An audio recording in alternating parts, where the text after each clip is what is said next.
E aí, turma, boa noite. E aí, professor, boa noite. Boa noite a todos que estão aí na aula. Hoje eu vou falar sobre o Taylorismo, Fordismo e Toyotismo.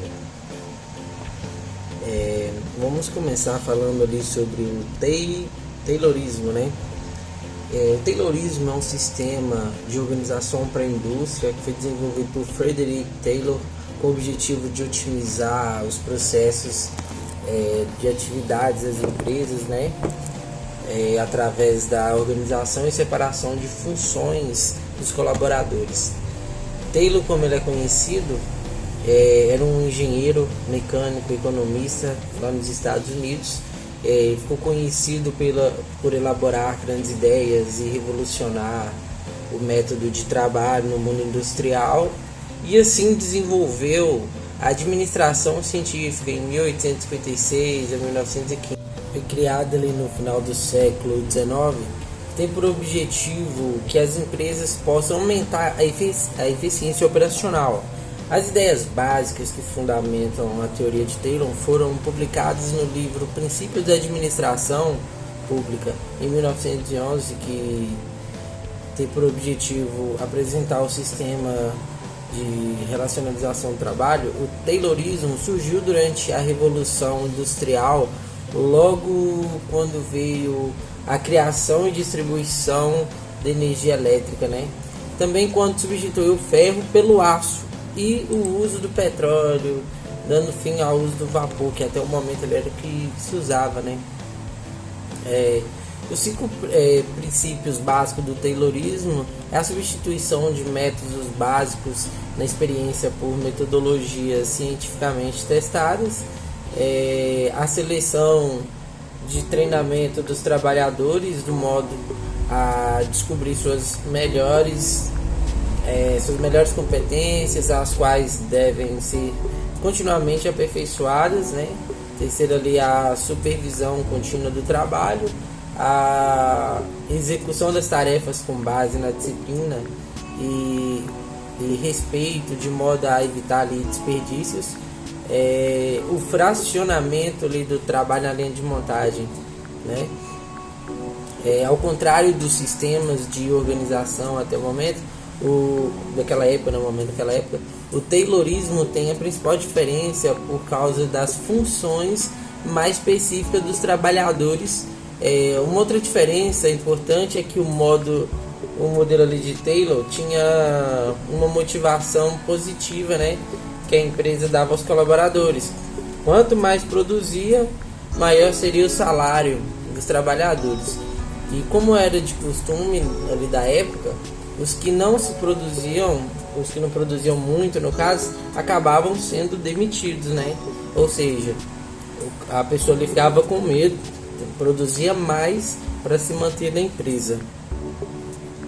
Sobre o Fordismo, ele veio para mudar a forma ali que as empresas estavam acostumadas a trabalhar, né? Então, com o objetivo de sistematizar a produção em massas.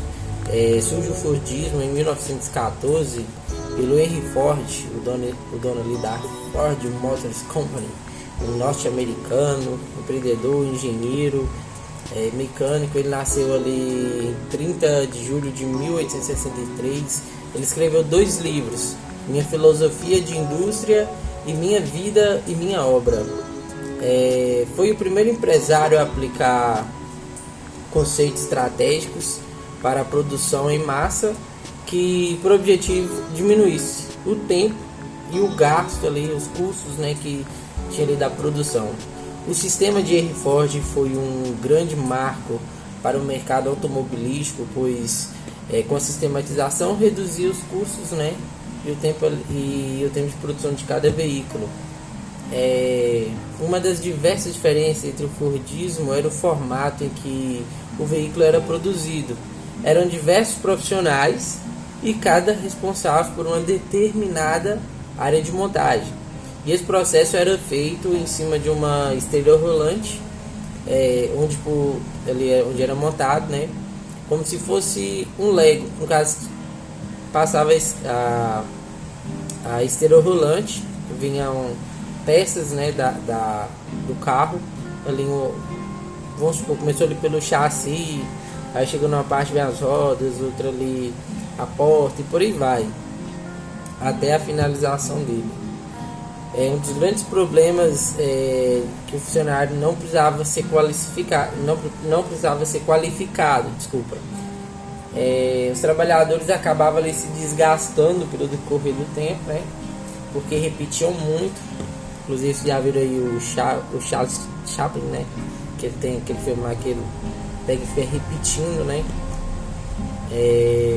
E aqui, tipo, no entretanto, quem lucrava com isso eram os donos da empresa, né? Que acabavam ganhando muito ali em cima disso aí. As características principais ali do Fordismo, colocar assim, vou enumerar, né? A primeira ali são os menores custos do processo de produção, aprimoramento de uma linha de montagem de produtos, pouca exigência de qualificação dos operários, divisão das tarefas referentes ao processo produtivo, a repetitividade, trabalho em cadeia, trabalho contínuo, especialização técnica individualizada por cada operário de acordo com a função executada, produção em grandes quantidades, investimento massivo em automatização e maquinário, uso de máquinas de operação humana, né? O Fordismo trouxe aspectos inovadores que, de forma objetiva para a gente falar, foi a organização e técnica especializada na finalização do trabalho, implementando as esteiras rolantes, né, que facilitavam o transporte das partes do produto até o trabalhador, fazendo com que o mesmo não precisasse deslocar, né? Ou seja, não fazia muito movimento ali, só ficava naquela e não tinha tanta perda de tempo, né? Ficava fazendo movimentos necessários. Uma novidade da época também era a especialização funcional, que permitia que o profissional teria acesso a determinada função, e é claro que com o tempo isso não foi bem visto, pois acabava limitando o funcionário, né, e ele apenas uma função, e ele não podia evoluir, né, não tinha como ele se qualificar melhor ali, era aquela função e acabou. Mas assim, de uma forma positiva para enxergar esse Fordismo, ele pôde oferecer uma melhora significativa na vida da classe. De uma forma positiva para enxergar o Fordismo, ele pôde oferecer uma melhora significativa na vida dos operários, pois com a grande geração de emprego possibilitou que a própria classe, né, operária, pudesse consumir o que eles mesmos fabricavam, né? Agora o toyotismo foi um modelo de produção industrial que visava o princípio da acumulação flexível, que evitava ali, principalmente o desperdício ao longo do tempo e do processo.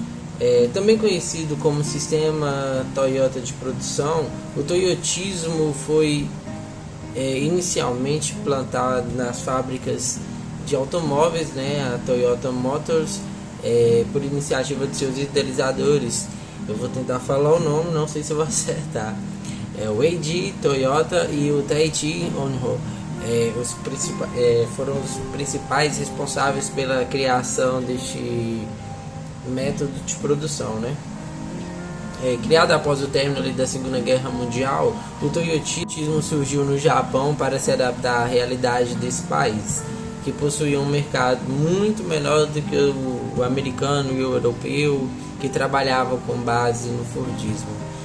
Tendo a filosofia a completa eliminação de todos os desperdícios, né? O conceito do toyotismo se baseia na produção por necessidade, ou seja, produz determinado produto de acordo com a demanda do mercado, né? Consumo. O toyotismo se popularizou e se espalhou por várias regiões do mundo a partir da década de 1970, impulsionando principalmente pelo surgimento do neoliberalismo, quando o sistema capitalista, né, começava a buscar novas formas de produção.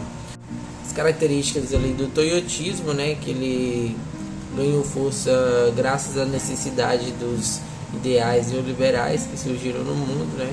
Sistema flexível de mecanização, ou seja, não há desperdício ou muitos produtos armazenados em estoque.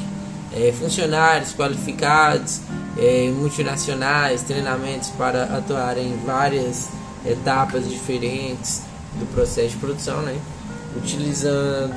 Utilização do controle visual para acompanhar e controlar todas as etapas ali, né, da produção, qualidade total. Todas as etapas do processo de produção deviam passar por um rigoroso controle de qualidade. Just in time, um sistema que auxilia a diminuição dos desperdícios, pois os produtos são produzidos no tempo necessário, com a quantidade, né, necessária para atender o mercado. A implantação de pesquisas de mercado para adaptar os produtos às exigências do consumidor.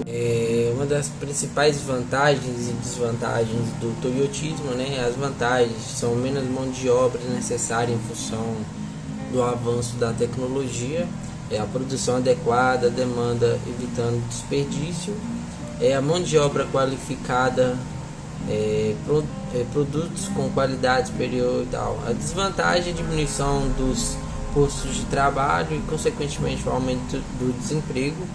Nem sempre há produtos estocados, demora na produção, o que pode fazer com que o produto demore a chegar ao consumidor. E foi isso aí o trabalho falando sobre o Fordismo, o Taylorismo e Toyotismo, né? Espero que todos tenham gostado. Qualquer dúvida aí pode perguntar aí, viu?